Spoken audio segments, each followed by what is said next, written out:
Payer, encore et toujours, une question d'habitude pour les habitants du Petit Bar. Boirfa est propriétaire d'un 60 mètres carrés. Montant des charges, 400 € et quelques poussières par trimestre. pas de ménage dans les parties communes, ascenseur condamné, murs décrépits, électricité défaillante. Boirfa ne comprend pas à quoi sert son argent. Pire, ses relevés de charges révèlent des informations pour le moins obscures. Je paye une charge pour une association de petits bars. Moi, je ne sais même pas qui c'est, cette association. Mais j'ai les papiers, c'est écrit. Voilà. Vous payez combien pour ce genre de choses? Pour foyer, association de petits bars, là, je vois 242 €.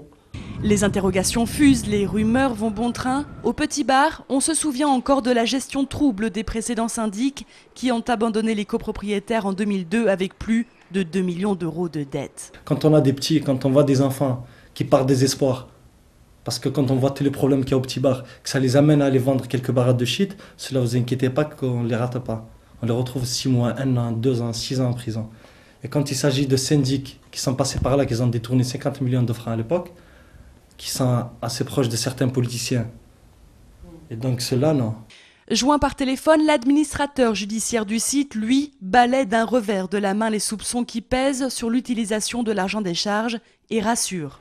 On n'a jamais demandé un euro à des copropriétaires pour payer des dettes impayées de la copropriété. Tous l'espèrent ici, un jour peut-être, le voile se lèvera sur le mystère des caisses du Petit Bar.